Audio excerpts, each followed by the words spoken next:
Ladies and gentlemen, boys and girls, it's another episode of You Know the Vibes, and I have the one and only. Some of you may know him as Fundi Moja, some may know him as Austin Bolo, and some may know him as Bolo Bespoke.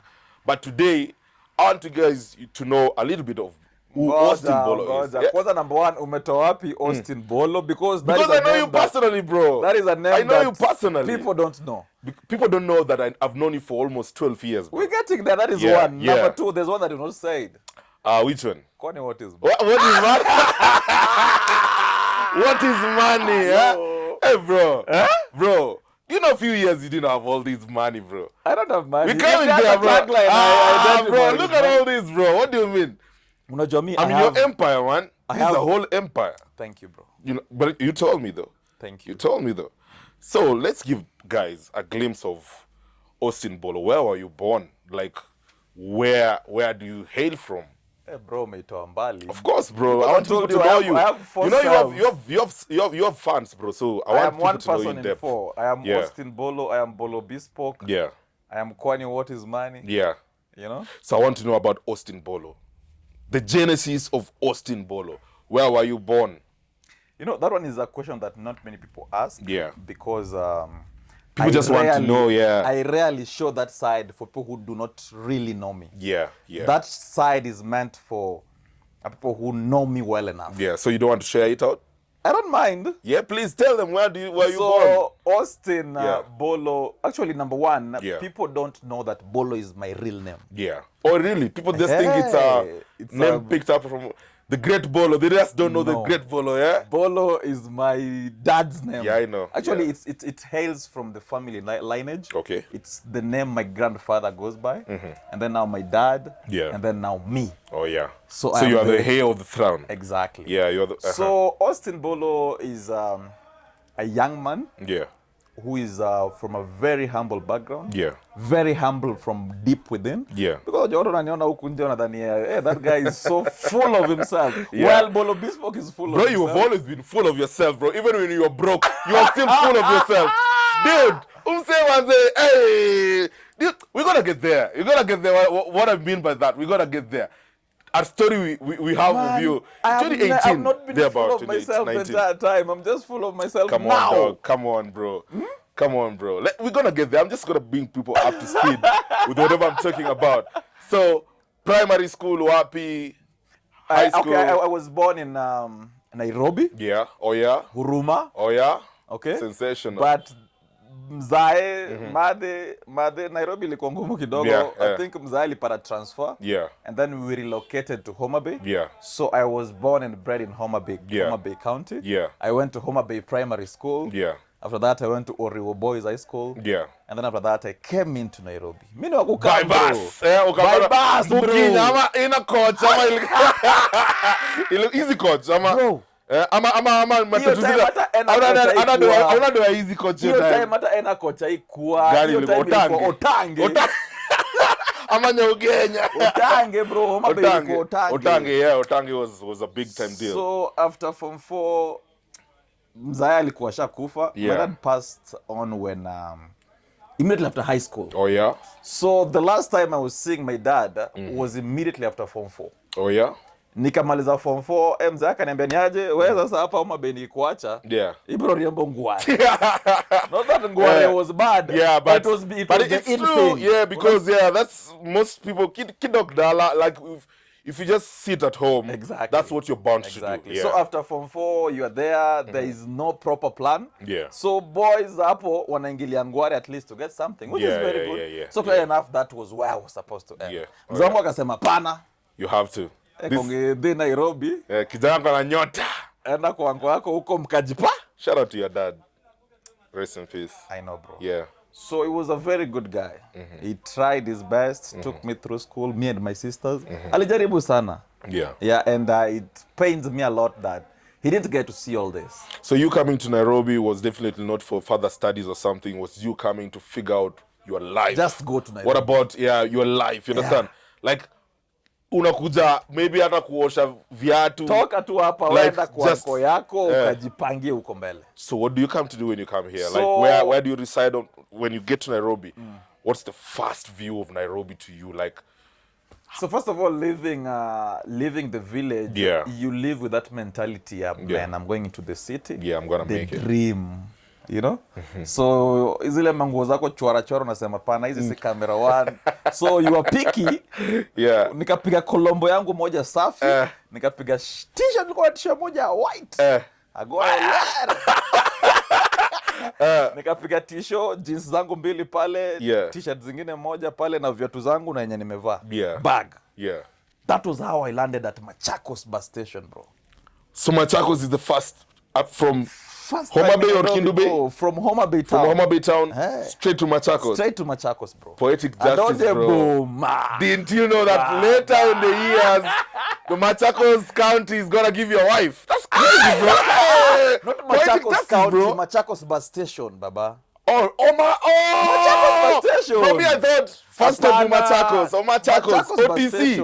OTC. Watu naelewa OTC Machakos, yeah, Machakos. Yeah, Machakos. Machakos ndio kuna hizo mabasi za huko Ugenya, Utange. Generally Nyanza. So Utange arrived. Utange arrived, baba. I said donje boma. Kwa sasa naangalia hii town pole, it does not look like what I had in mind. Yeah. Juu pale unajua pale stage, bro, it's too messy, man. Yeah. Na mimi unajua nikiingia hivi Nairobi kwanza nikiland hivi. Good life. Organization, good life, bowling. What do you always see? KIC, nini. Baba, this place look too messy. Bro, your story looks like Nairobi Half-Life, bro. Yeah, Nairobi Half-Life, bro. Yeah, same place. Exactly. So I landed there in Machakos Country bus. Yeah. And then now, fast forward, I get myself in my uncle's space. Oh, yeah. In Kariobangi South. Oh, yeah. Okay.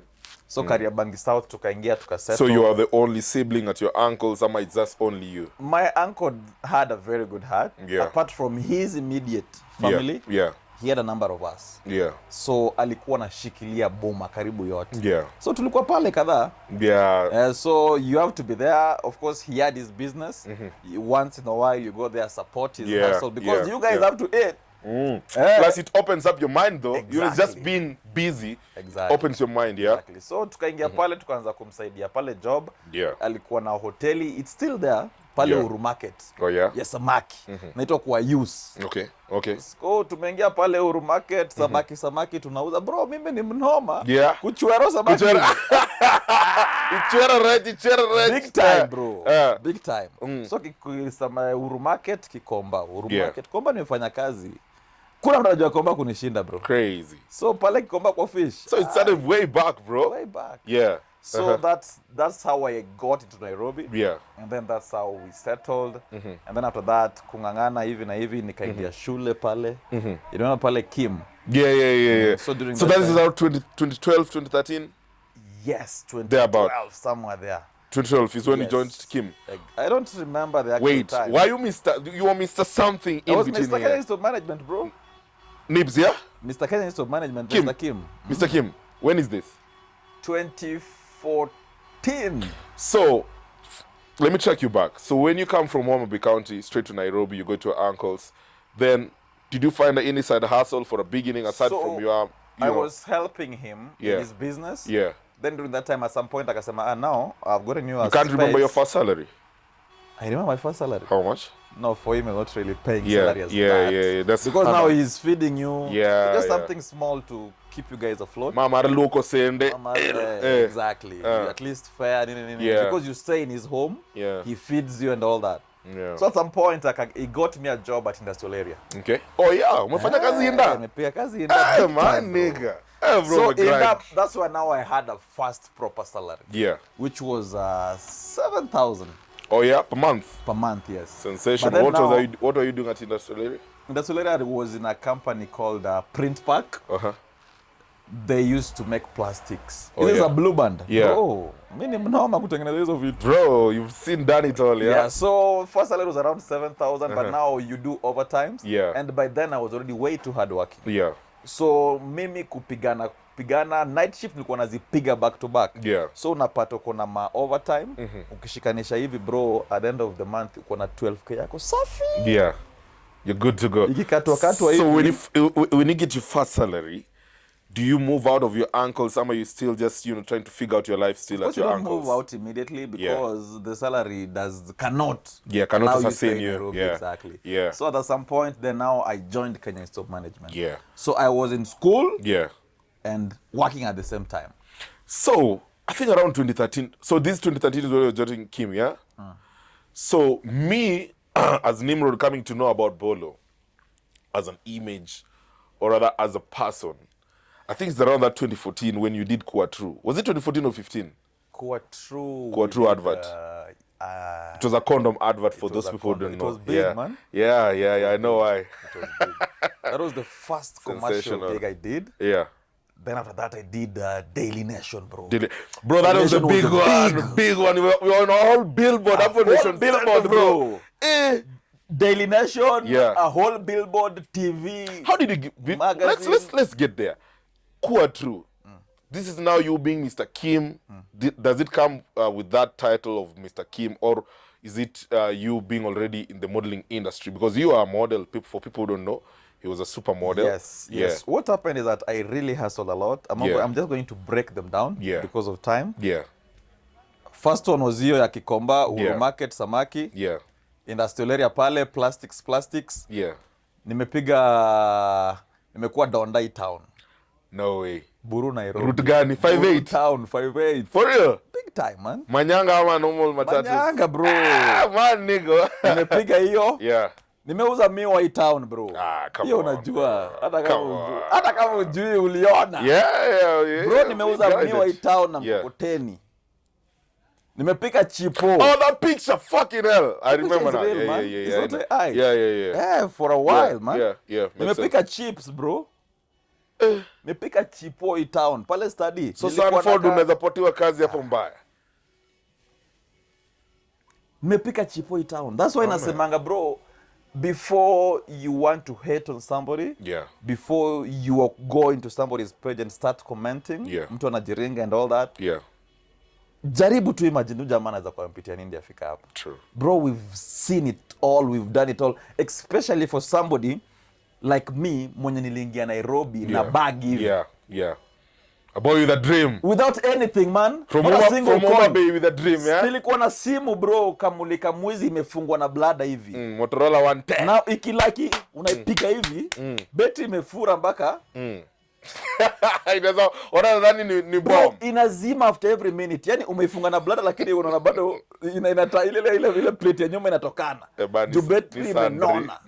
Unaona? That's how we got to this space, man. Yeah. And we've struggled to have whatever we have. True. However small it is, however big it may look. We're gonna get there. We've struggled and we've prayed for it. Fact. So mtu akisema sijui mtu anaisha remember siwezi isha design yenye nijipate mpaka niko na bag. I've seen the worst. You know, I want people to understand your journey. I want people to see where your success comes from. You understand?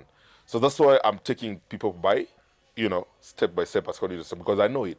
That's why I've brought up the KaTrue advert. Very few people know about that. Yeah. They can go to the archives, they'll see you. I think it's on YouTube. The advert is on YouTube. Yeah. And so many icons in the game are there. Kina Alvin Lee. Yes. Yeah. Yula Zigwembe is also there. Yeah. It was big. Yeah, it was a big advert. Then after that, so that was the stepping stone now to Daily Nation. How did Daily Nation come by? So I think now from where you met me, at least things were now starting to shape up. Yeah. Of course, there is no that money, yes. So Mr. Kim is 2015 or 14? Mr. Kim was 2015. 15, yeah? 2015, because after Mr. Kim, I did Mr. Colleges, which I also won. Yeah. And then after that, I went to Mr. University, which I was a runners-up. Yeah. After that, I did Mr. World Kenya. Yeah, I remember. Which was also a runners-up. Kinadigo. With a Kinadigo. Yeah. So a heavy within that team. time, I had a small name in the fashion, modeling, acting industry. You guys had a crew. Yeah. You had a crew of boys. Aye, bro. You had niggas. We had a clip. Yeah. We had a click in a moja. Yeah, I remember. Some of them were still exactly. So during that time, me being in that space, I used to audition for a lot of. I used to go to get casted for adverts and acting roles. So hata mpaka nime-act, bro. But really? Yeah, zile ma programs za kitambo za Citizen. So at that point, ndio sasa I was casted for the one that you're talking about. Yeah. the one for KaTrue, yeah. And then also I was casted for the one for Daily Nation. And a number of them zilikuwa mob. Your but first... zingine zilikuwa tu gazeti. Yeah. I did a lot of commercials. So between the two, which was the first heavy paycheck? I think Daily Nation paid well, man. Oh, really? Daily Nation was big. Yeah. Because it was billboard. Yeah. I was the main. Unajua KaTrue sikuwa main. Yeah, you're supporting cast, I know. Supporting. Yeah. Daily Nation I was main.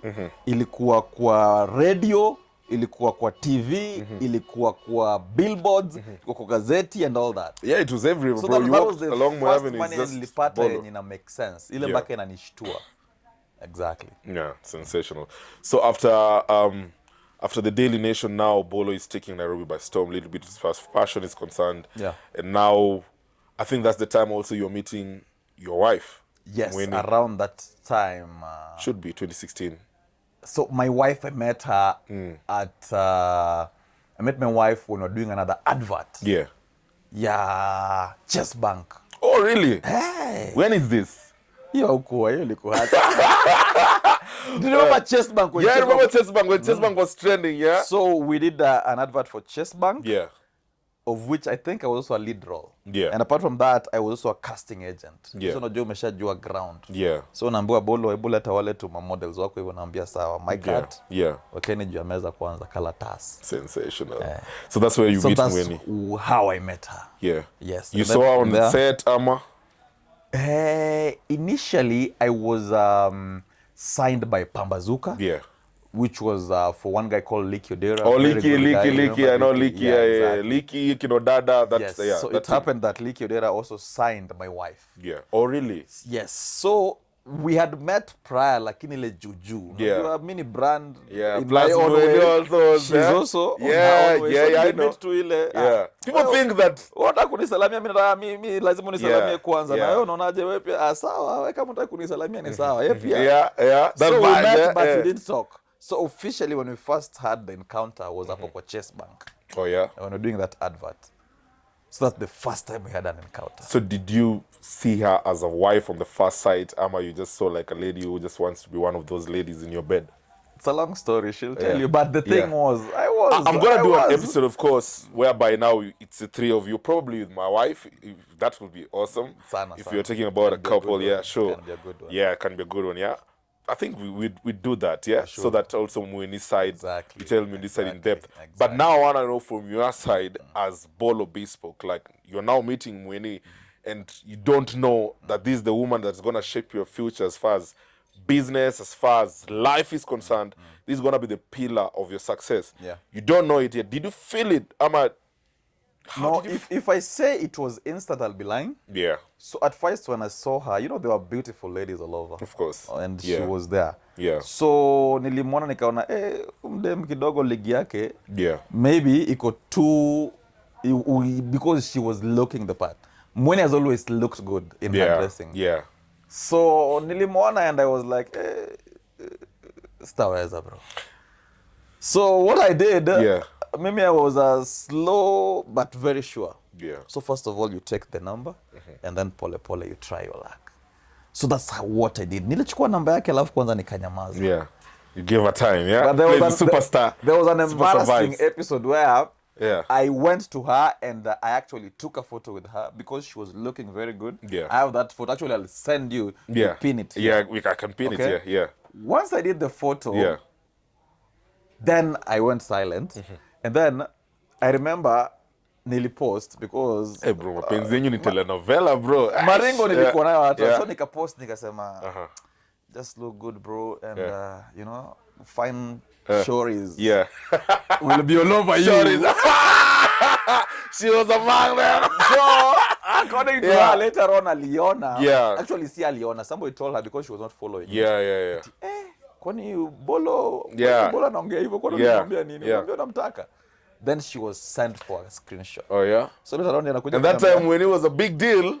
Sana. She was a big deal. Yeah. So alitumiwa screenshot akaona akajam akataka kuniconfront akaambia tutulia tu kijana anapenda kujisifu sana. Yeah. So that's how it went and then later on she sent me some there was a gig she was pushing. Is it the time now Mweni is a club host, yeah? Yes, exactly. Yeah, she was hosting in some club in Utawala, if I'm not wrong. I remember that time, that patch, yeah. So alikuwa na pushes on my poster randomly, then one came to me, and then I said, oh, okay. Then pole. Show up to support ni. Slow but sure, bro. Sensational. Mambo yangu hayo. So that's when we started quoted Mweni step by step, and now I'll get to where you guys go. Nataka kunipeleka. Nataka nimwage mtama yote hapa chini. I'll tell your entire story when Mweni is here, of course. But now the first time I'm meeting Mweni, if you don't remember, it was at Boat. You guys were having a photo shoot in the evening. Actually, I was the one having a photo shoot. Then you guys walked in. Yeah, you remember that day? That is like 2017 or 18. Yes, exactly. 17, 18, yeah? Then after that, the first time you're bragging and you're still poor. This guy was poor and still bragging, bro. You remember Ashok's show? Ashok Sani. The arrival This guy came. The arrival is the event. Yes, he came so late.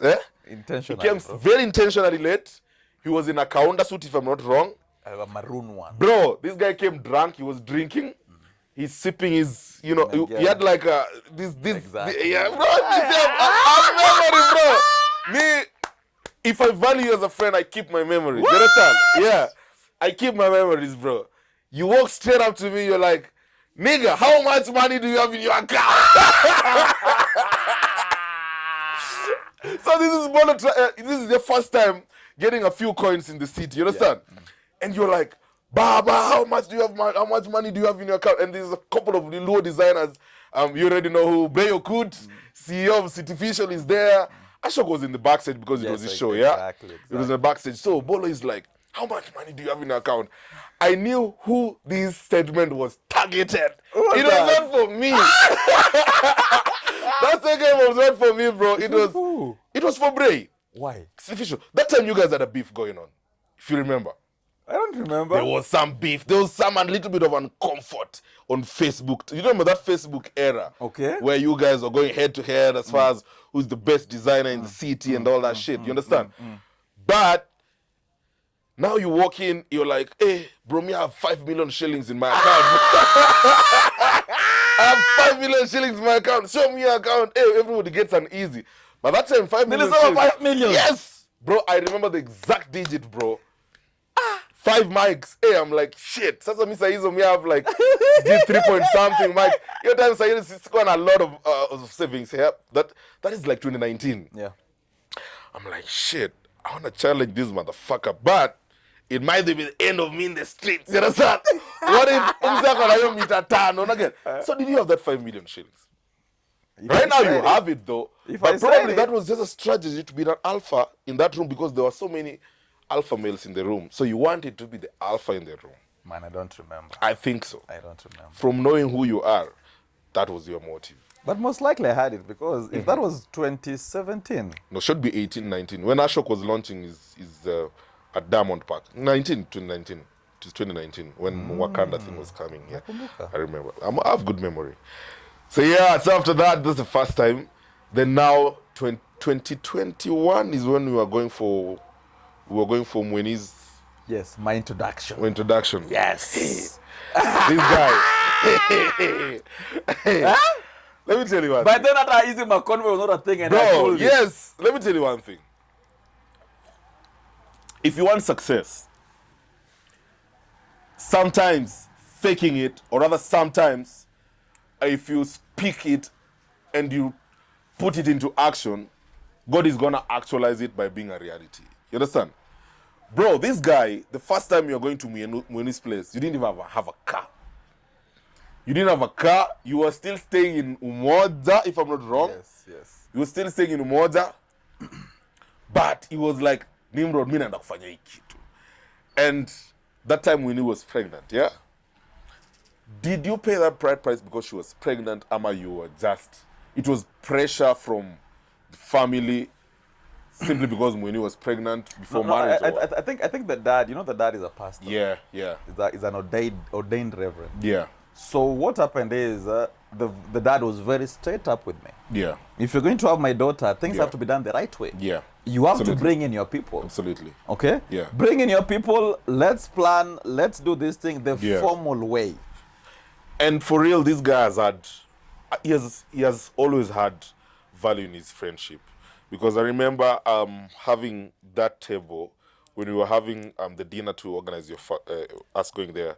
We already had Bruno in that table. Exactly. We had Dundos, CEO Foreman. Dundos. There was Hello. There was me. There was already they were big. Yeah, already. Exactly, yeah, there were already big people in your table, and I was like, this guy already knows where he's going. And Waziri was there as well. Yeah, I already had big names in the industry. Already you are shaping up whatever you want to do in the industry. Yes, exactly. And so this guy has us in a convoy of cars. Man, that time you're just pushing my cakes and all that. You understand? We were on a fleet, over 21 cars, yeah? Yes. It was over 21 cars, if I'm not wrong. Bro, we get there, man. Mambo ikachemka, bro. Wacha tuseme tu. Value of friends. Niseme. Bro, we get there. There's tension now, man. These guys wanted 200 G's, huh? They wanted a lot. The thing is, they didn't specify the number. Yeah. But bottom line is that me, I didn't have shit, man. This guy didn't have money. He didn't have money. At all. Yani mtu wa Nairobi, tunaenda kuchukua mweni na hatuna do. Hata shilingi. But I told you guys. Bro, we get there, Georgina. See, Georgina is the one who started. Georgina. So Georgina comes to us. She's like, Nimrod, tunataka ngiriso mbili saa hizi manze. Hapo kwa parking. So Georgina thought these guys just walked with people who don't matter. Ting, ting, ting, ting. 2 minutes later, we had 200,000 shillings. Pelekeni mpe wazazi. Tukapatia mweni. But then it was a very good first event. It was a very good first event. It was good, man. Because I remember back then. Yeah. For starters, it was good because I remember the best part was actually the speech of you, the person who represented you as a father, who must be, I think, your uncle. Yeah, he was very good. Very lively guy. And also Waziri's speech. Big time. Was top. Big time. I remember you just being silent. You looked a little bit shaken. I was told not to talk, man. Yeah, I remember. Your fathers were doing most of the talking. So I just had my glasses. Yeah. Then I was just there. Because you don't have shit, man. You can't talk when you don't have money. And that's the time whereby now Bolo is coming into the entertainment industry now as a heavyweight. You understand? But now people still don't see the liquid side of it in terms of what success is all about. The most touching part also was Maembe mlitupatia usiku. A lot. It was really awesome. Yeah, you remember. Then after that, you guys went for sherehe. Your time hata me Nimrod your time speaking sherehe. By the you remember? Yeah, I'm taking a break. Yeah, I'd not started going outside. I was still just a home guy. Yes. Do you know we left and you went home? I went home straight. Bro, back then it was which club was it? Whiskey River. That's where you guys went. Bro. Whiskey River. We left Machakos, went straight to Whiskey River. At that time, you know, I don't have shit, man. Sina hata shilingi. Ulikuwa unaendesha Mercedes. Kuna Mercedes fulani ulikuwa that lady. What is the name? 350, man. Yeah. So I went and I sat. Mimi nilikaa tu chini hivi, then alcohol started flowing, man. It was a heavy night. Pombe zinakuja tu, alafu my wife akasema ende kwa nyumba, and that time she's paged like this. Yeah. She came all the Taji, way. yeah?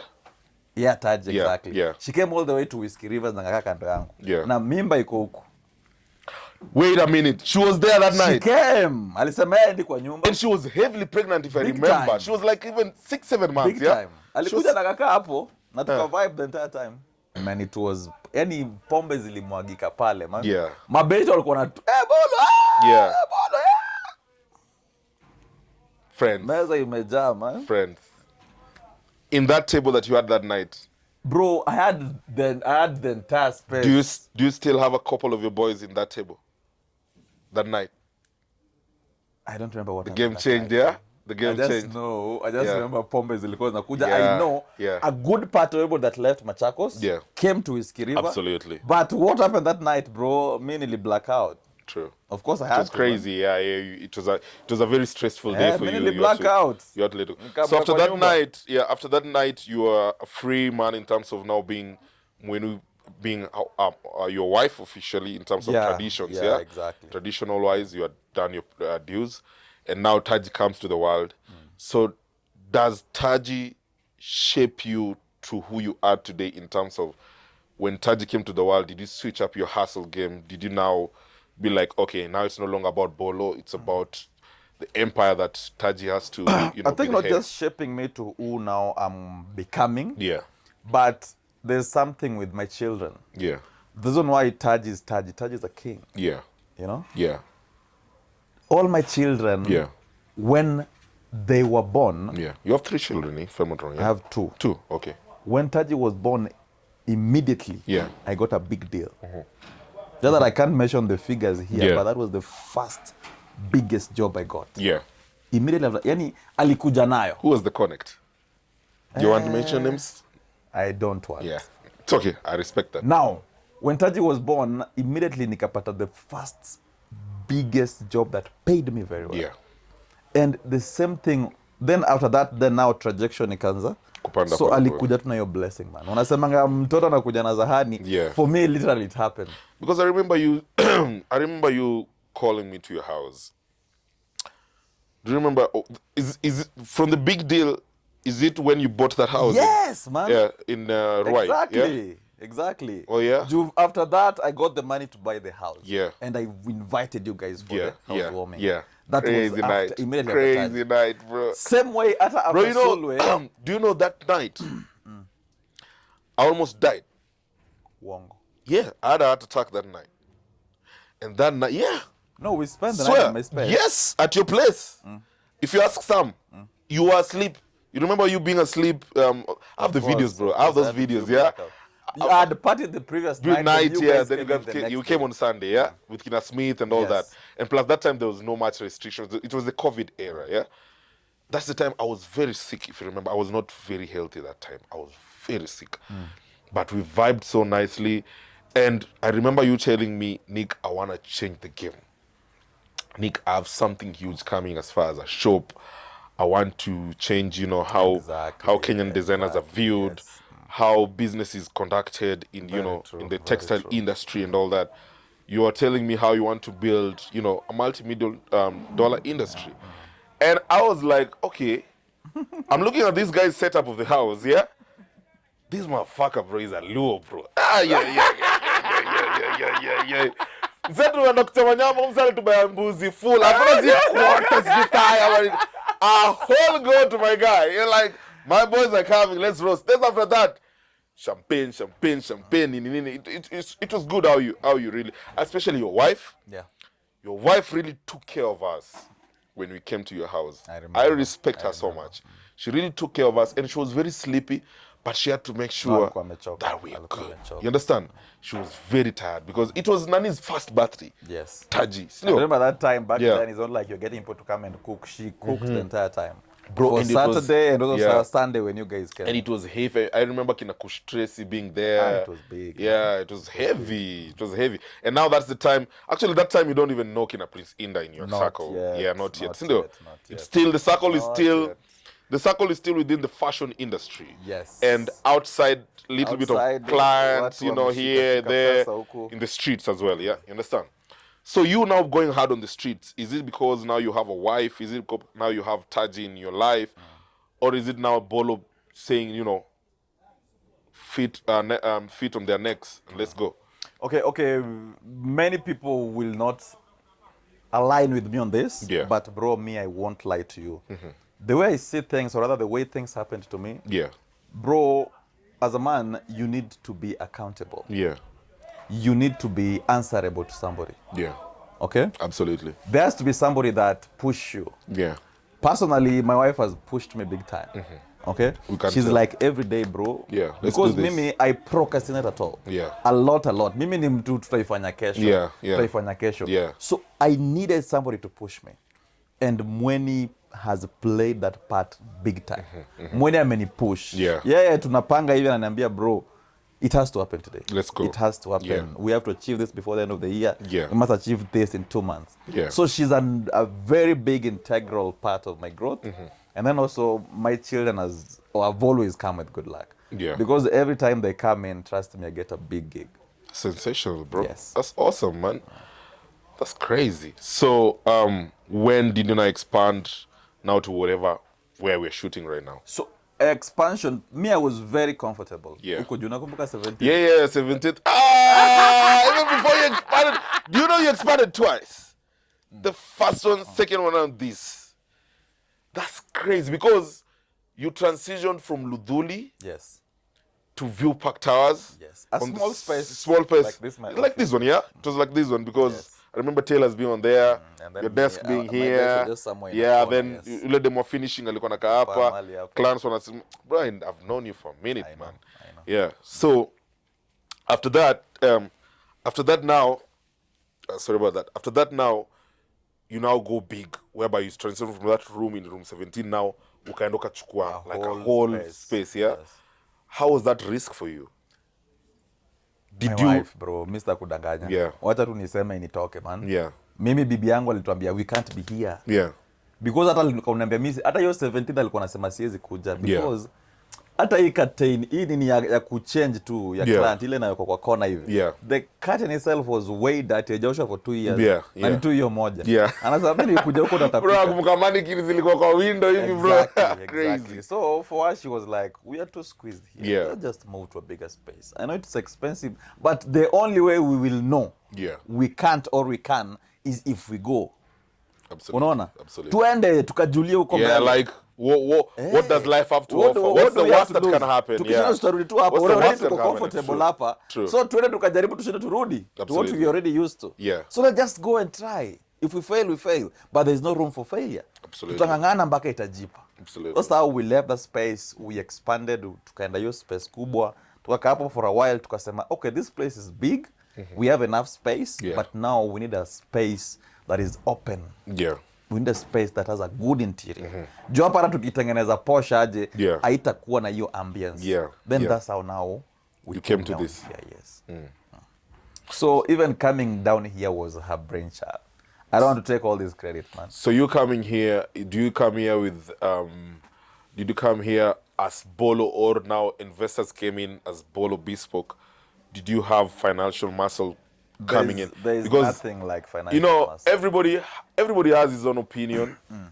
When you switched up the game from now room 17 straight up to Bolo exclusive, Bolo Bespoke exclusive, it was unexpected. And a big launch. But I knew it because I'm your dog. I knew, but ulinificha pia kidogo.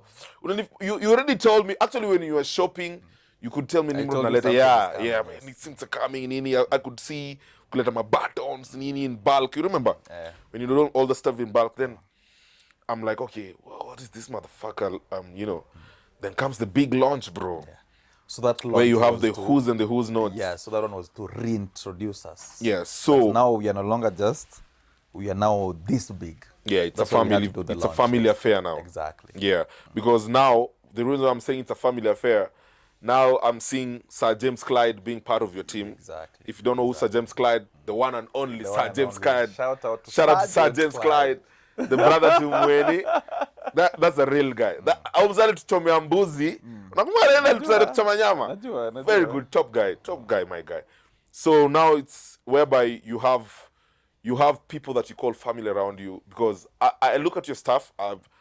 You've maintained some of them. Yeah. So it means as towards your journey of success, you've retained some people that. Of course. Yeah. Of course.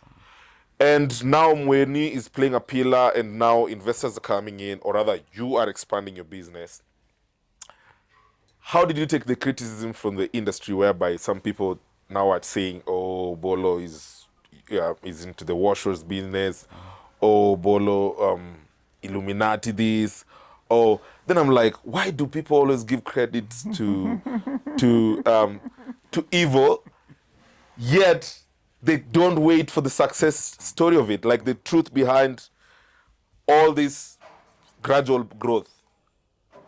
Why do people always do that? How did you handle it? I think we expected all this. Yeah. The moment we decided to go big, we knew that we're going to come with a lot of negativity.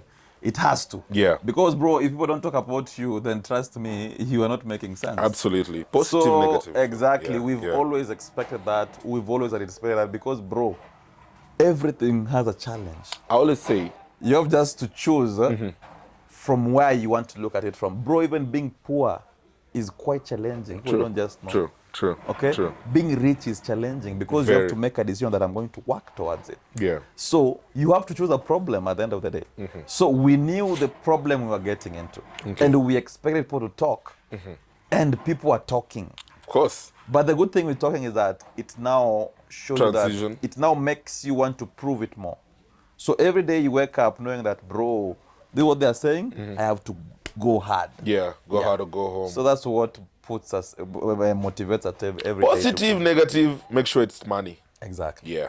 It's the only thing that matters. Absolutely. So now the noise is there, people chirping, the jealous ones are, saying this and that. But it doesn't stop you from making moves. And now, after that, now we're seeing the birth of Bolo as an entertainer, whereby Bolo now is coming to be a video vixen in Prince Inda's song that went viral, and that is, remind me the song. Mama Watoto. Mama Watoto. That's now when you're starting to work with Prince Inda. You've mastered my life. Ever since the first encounter. Been watching you, bro. Back to back, bro. That's called background research, and also knowing you as a person, knowing my guest. I know you, bro. As far much as you are my brother in all that stuff, dog, you're a top G. So I have to tell people the way it is, yeah? So now, how did you meet Prince Inda? I think, how did I meet Prince? Yeah. I met Prince through a good friend of mine. Yeah. His name is Gunia. Oh, Gunia. Shout out to Gunia. Gunia is the one who introduced me to Prince. Gunia was at the first event as well. Mweni. No, he was not there. He was not there, but he sent some good money. Yeah. So Gunia, we have always been close. Yeah. Tulikuwa naye last week, a very good guy. Yeah. So during Corona, in one of our episodes, just driving around, he told me, let me introduce you to Prince. Yeah. Then because he was also meeting Prince, that's how we got to meet Prince. Yeah. But by then I was already a name. Prince knew me. Yeah. When you were tukwa tumefanya kazi. Yeah. And then I also knew him. So we met, we exchanged contact. Then when you're meeting Prince, this is around the time also you're working with Guardian Angel, yeah? Guardian Angel, we've always worked forever, man. For a while, yeah. Guardian Angel used to come to because I think that was, I think you stamping your artwork in the industry was through Guardian Angel, if I'm not wrong. Who? Bro, do you know back then just that I had not mastered the noise part of it. Yeah. Which, guys, for business, if you don't understand the noise part of it, then your visibility may not come as fast. Absolutely. So I had already worked with so many influential people in terms of celebrities. I had worked with Jugush. Yeah. I'd worked with Guardian Angel. Yeah. I'd worked with Sauti Soul. Oh, yeah? Soul Generation. Oh, yeah, Sauti Soul. Sensational. Exactly, unaona? Yeah. So, nilishafanya hizi vitu zote, but sikuwa nimemaster the art of portraying out there. The art of kuensure it's seen. Yeah. Getting value from those people. Exactly. You didn't know. Exactly. Yeah. So, pole ndio nikaanza kuimaster. Sensational. Yeah, but I already done a number before I met Prince. That's dope. So you meet Prince Inda, and now you're a vixen over there.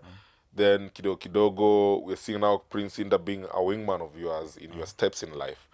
So did you guys just click as boys? You just saw your future aligning together? Okay, the thing with me is that I'm told I have some kind of aura around me. You know the vibes. Yeah. So people tell me I have aura around me.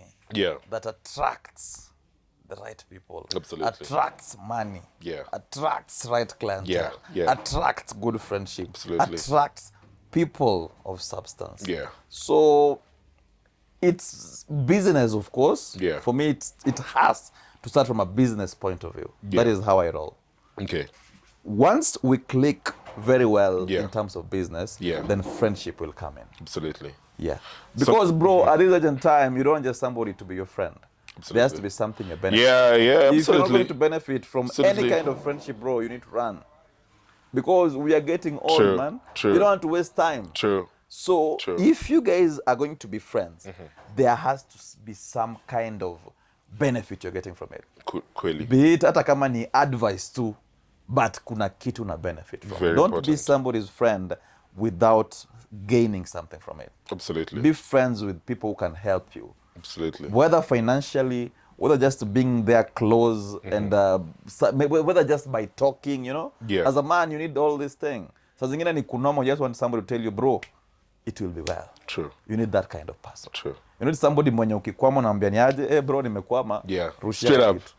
Like 5 friends that can come through for you. Like we came through for you that day. So you need to have such type of friends. Exactly. And for you, for you, Prince Inda is one of those friends right now. Definitely, yes. Yeah, I can You're tell. very close. I don't think it's very rare unless akona shows huko nyumbani Nyanza. Yeah.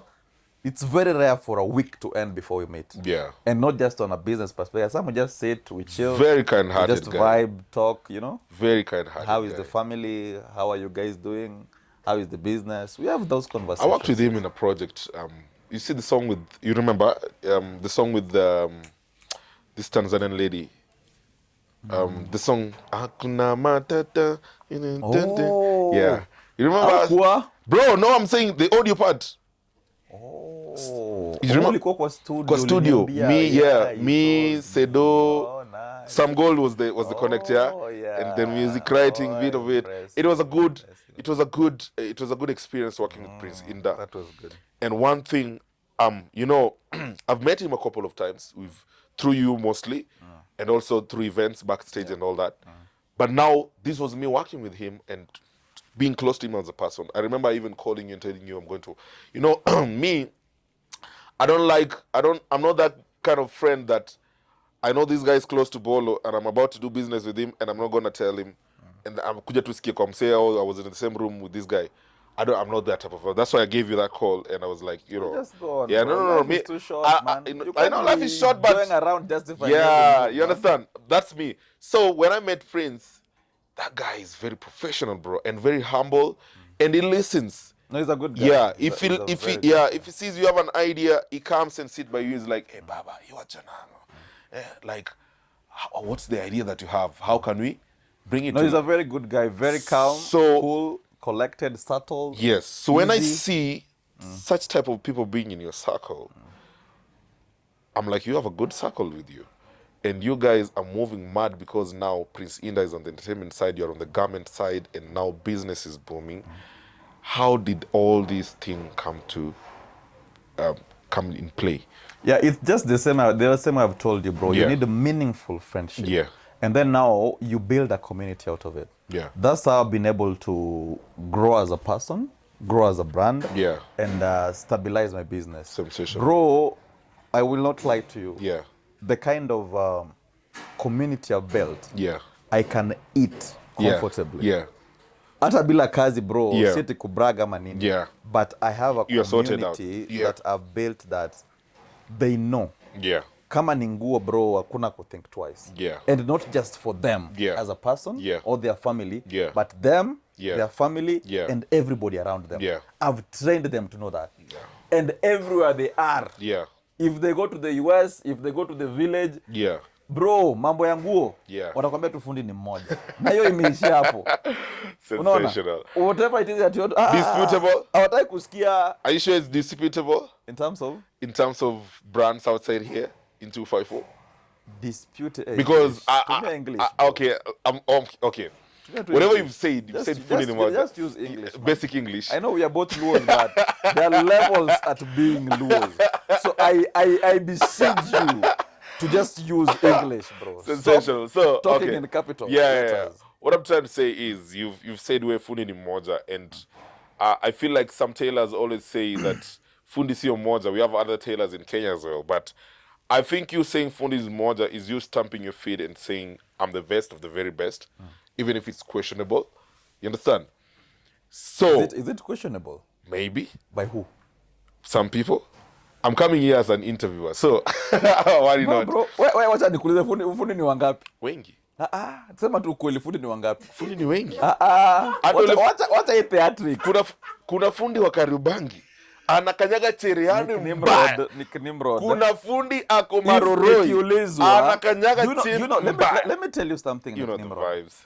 You know, right now, if I'm walking in the street, yeah, without you being around, yeah, and I just hear somebody shouting from the far end, yeah, do you know what vibes goes in my mind? Yeah.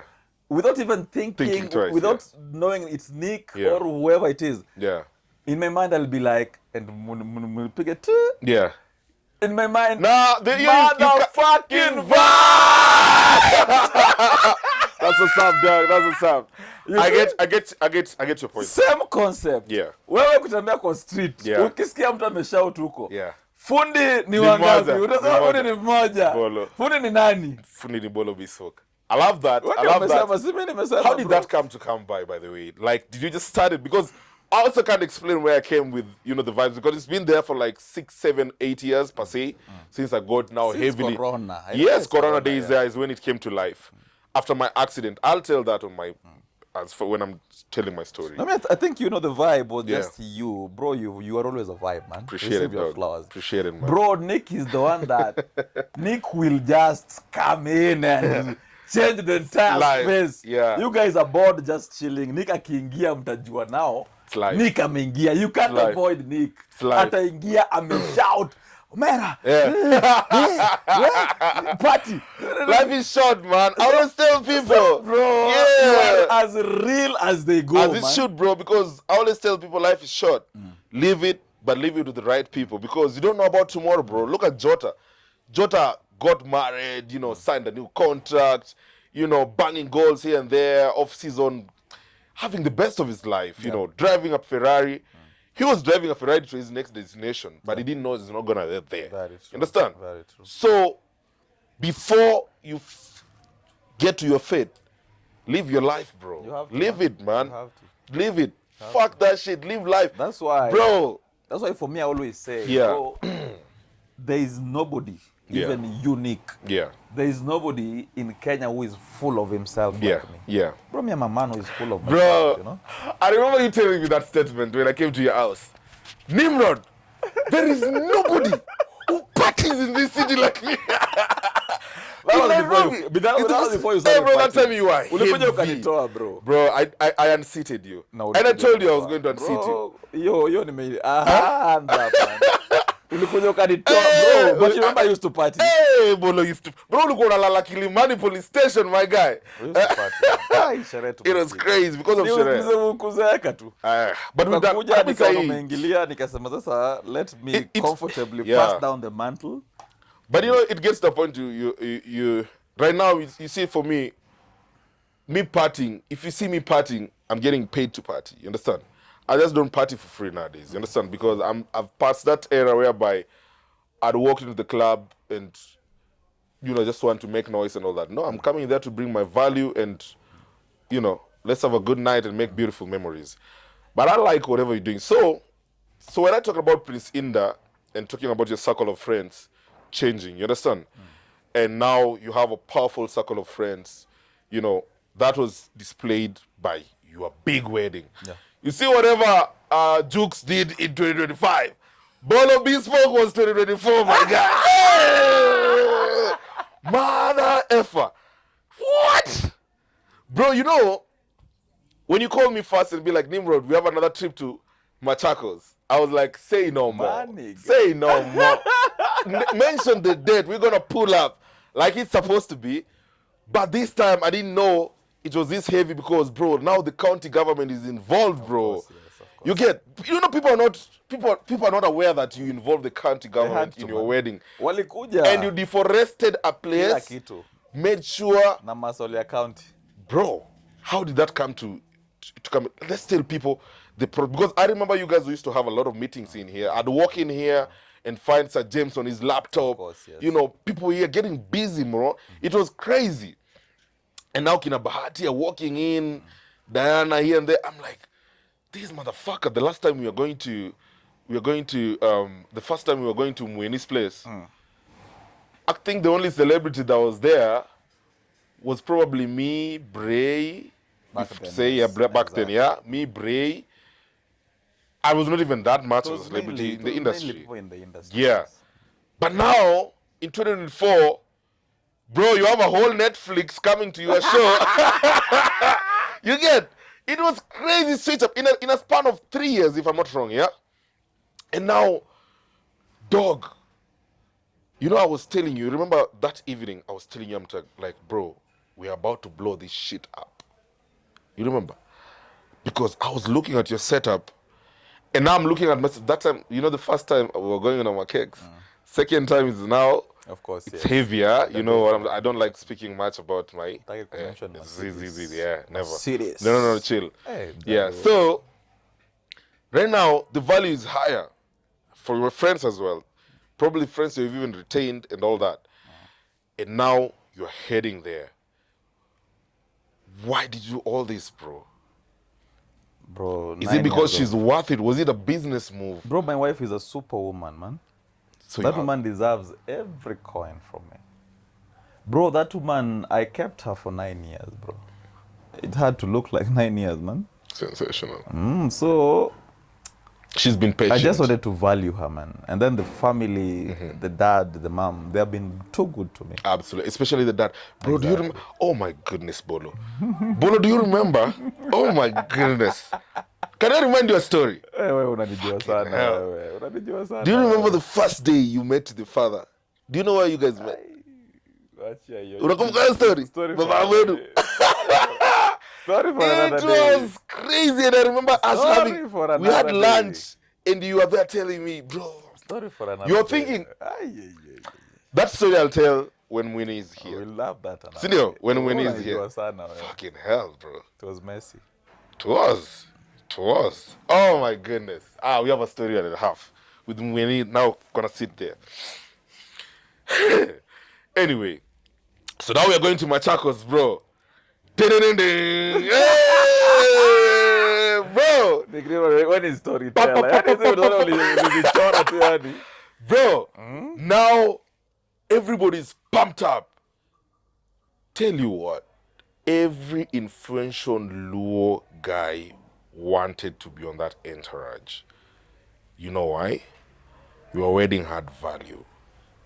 Bro, you had Aroboy, you had Bahati, you had Obina, you had Tumbili, you had me, you had Gorse Milango, Prince Inda, you have Prince Inda, you had Mama Ida, you had Lango, kila mtu. Langatawan, bro. Kina Bruno watu walikuwa ndani. How did you pull that? Especially, how did you pull Mama Ida coming to your wedding and even representing you as a, you know, she said, actually, she called me a son as well, because I was standing on her back when she called, you know, where are my sons? I was among them, you understand, you remember? But you are the prodigal, yeah, not even the prodigal son, you are the main son. You are like the favorite son in that floor. How did that come by? Nothing much. It's not rocket science. You just call her, tell her to work time. Yeah. You dressed her or something? How did the connect come? I've always dressed her. Okay, yeah. Most of it is from a personal relationship. Okay, the way I operate my business. Yeah. There was a touch of personal attachment, Yeah. So that it does not just end in business. Yeah. Because at the end of the business, ni sawa nimekushonea nguo. Yeah. But after that, what else? If you are somebody of value, I'd want to know you more. I'd want to get attached. I'd want to follow up to find out, are you okay and all that. Bro, we had 3 choppers or these 2? 3 choppers, eh? 3 choppers. 3 only. It was bad, man. It was heavy. How much money did you spend on your wedding? Nothing. No, just say it as it is. Bro, I didn't spend a cent. More than 10 M? You can't believe it, but I didn't spend 5 M? Zero, bro. If anything, I made money from my wedding. I remember. It was heavy. How much money did you make? I can't quantify, but I made money. A lot of money. Because it looked a lot of money. And you Friends came through, man. You paid a lot of people. To do what? From the hosts to the caterers. No, of course you have to pay service providers. Yeah. But friends came through for me. Big time. You know that. Of course I do. I do know that. But now I'm looking at, you know, the value that you had in your wedding, from the hotel coming in, you know, to the government coming in. Who made that possible, bro? See, you just call people. Bro, you know, the thing with the life is that people tend to think everything is rocket science. Yeah. Bro, from the point I'm sitting, yeah, everything is possible. You just need to start that conversation. That's why the people get it wrong. You don't want to start the conversation, but Yeah. the moment you start that conversation, it's already gonna halfway solved. Yeah. Unaona? Yeah. So you just need to continue and push and seal that. Are we gonna see a white wedding? Bro. Huh? Story for another day, man. It's coming soon, yeah? Yeah? Ooh-wee. It's coming soon. Ooh-wee. People are not ready. Ooh-wee. People are not ready. Bro. JP25 will look like a joke. Yeah?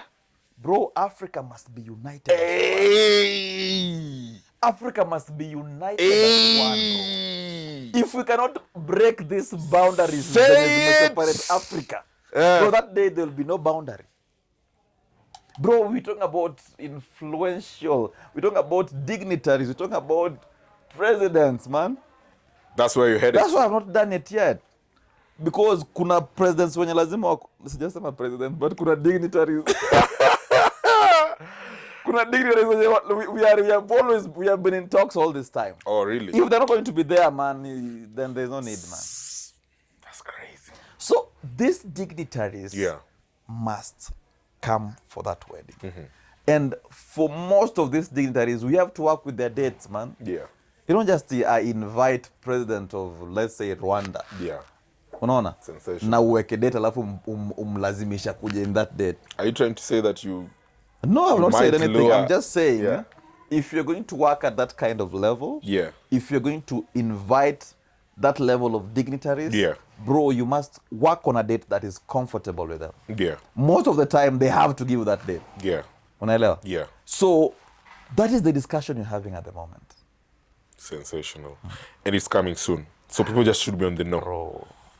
Dates will be announced. Dressing attire will be announced. Chopper zone will be announced. I'm on a private jet, bro. Bro, I'm telling you, these boundaries, they will all be bundled, and everybody go home. There'll be no boundary in Africa, bro. Yeah. It will be Africa as a map. I might challenge you as well in Tanzania. Well, you know, we gotta do it, bro. We are here. We gotta go heavy over there as well. Time will come through. You know, yeah. Next year. I think, okay, I don't want to spill the beans, but we'll see. We'll come through. We'll see about that. Just give us the day. Tanzania will never be the same. Bro, you know we're gonna disturb that small country. You know how we do this. Sorry to say, though.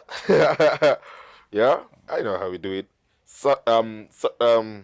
Shout out to Tanzania, by the way, for giving us a beautiful wife. Yeah. Hello. Yeah, you know the vibes. They will know who we are. Yeah. What's a follow too. So now, man, you are trending everywhere. Facebook, Instagram, Twitter. It's a whole showstopper, bro. People are like, who's this guy? You understand?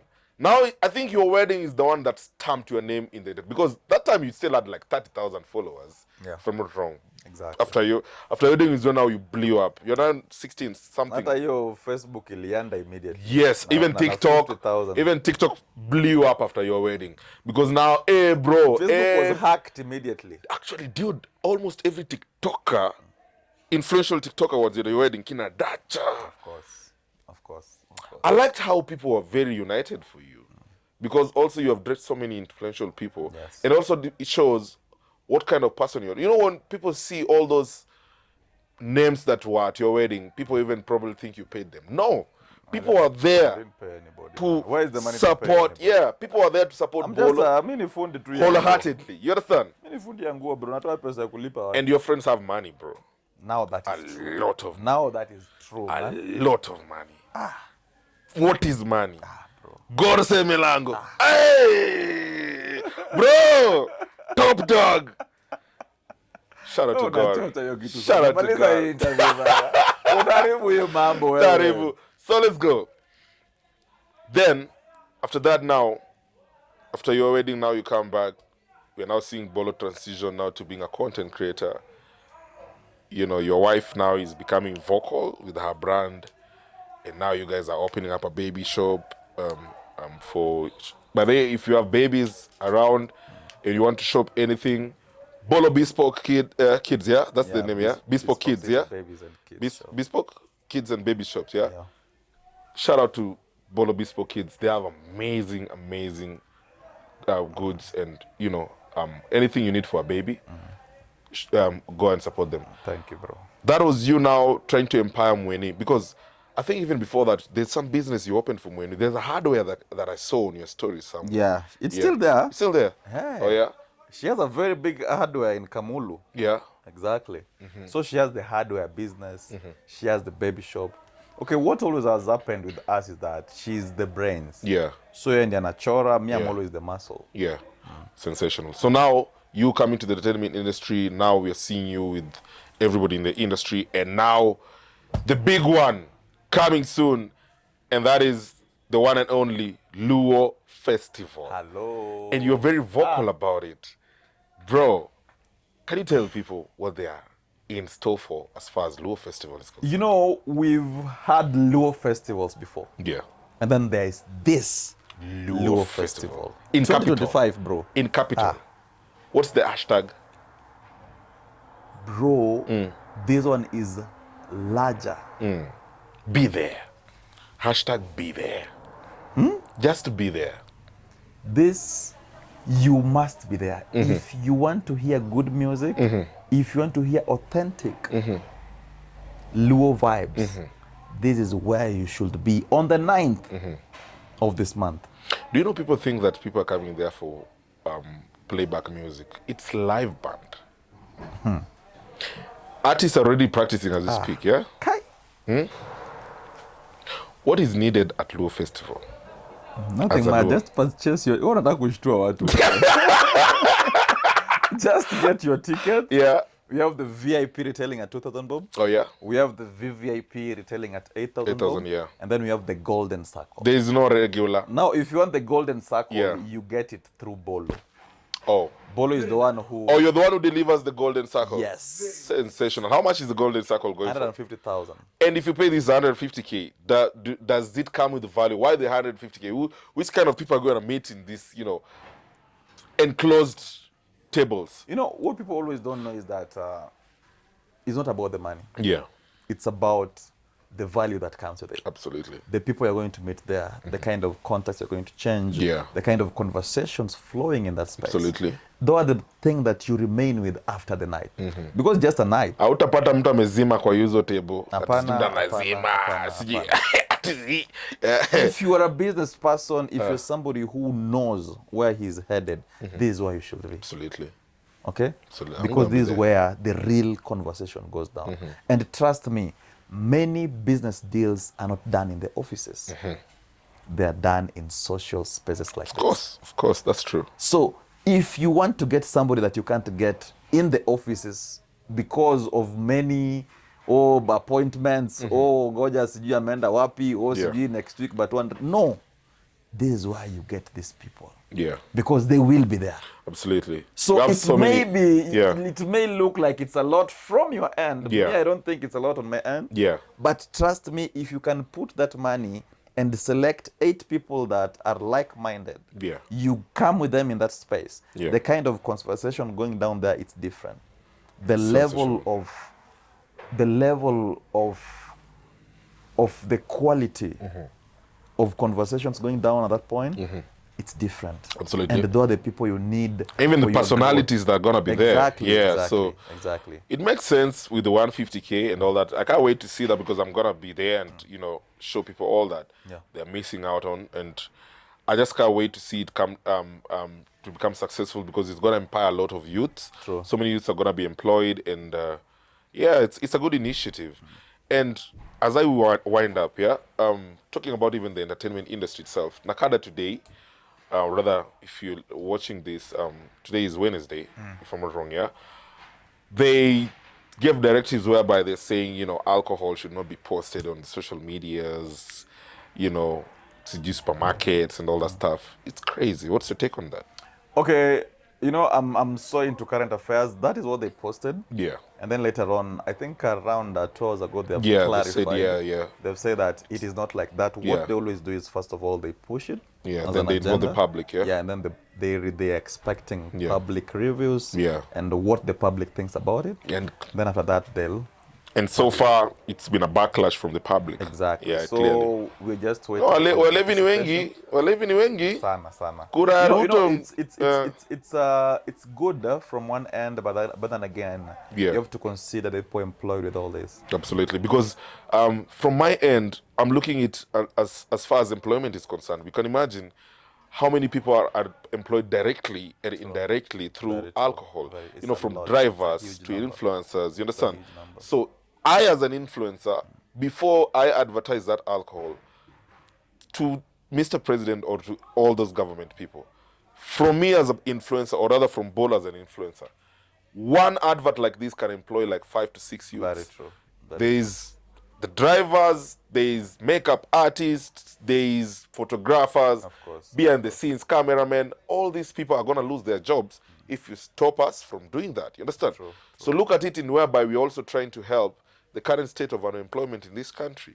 So I think they need to look at those measures and definitely be wise about it. First of all, the very fact that they have said that it's open now for public participation. Yeah. Let's see how it goes. I think probably is also the government wanted the public and the government to be in dialogue. You understand? In one space. And Kishika Pombe, the entire country, these are a nation whereby we love partying. Bro, it's been there since our forefathers. We are not the special ones. Yeah, it's been there. You get? So, if you're going to tamper with this, I think it was also probably a strategy of them to have a conversation with the people and to know where the people's mind also lies. And clearly, they've said it here. Anyway, what would... so you as a successful business right now, there's probably somebody out there just looking at you and probably wants to be Bolo Bespoke. And, also on a TX like the one you have right now and all these spaces that you have, the business that you have, somebody somewhere, the little glimpse of your story that I've told.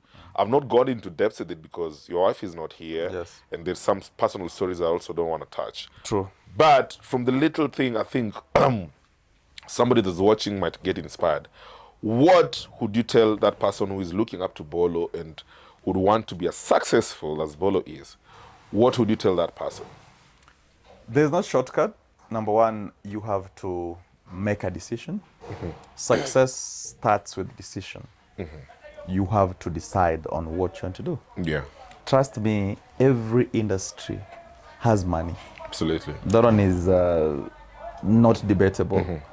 Be it fashion space like me. I'm just a tailor, man. Yeah. And you see, I'm building an empire from all this. Yeah.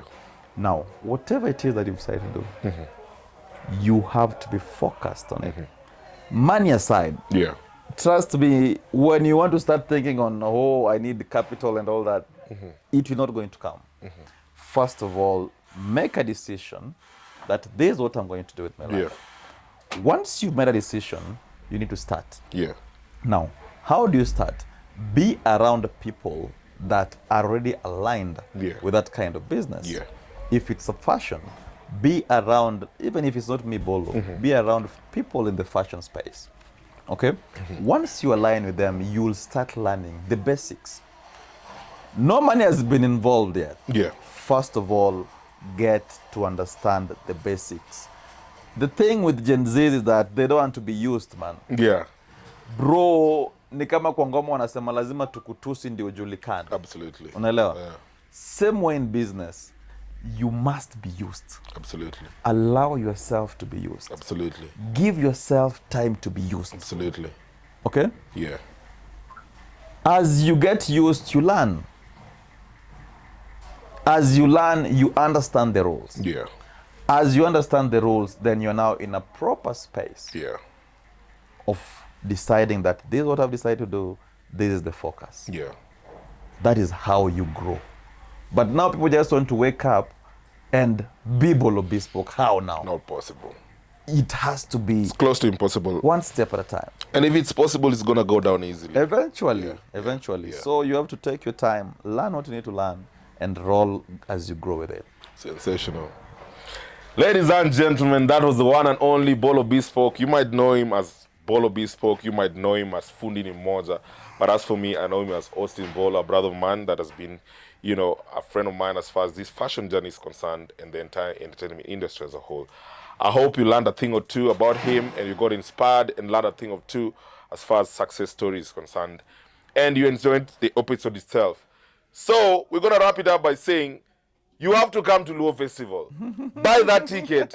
Probably there might be the ticket that change your, you know, life story.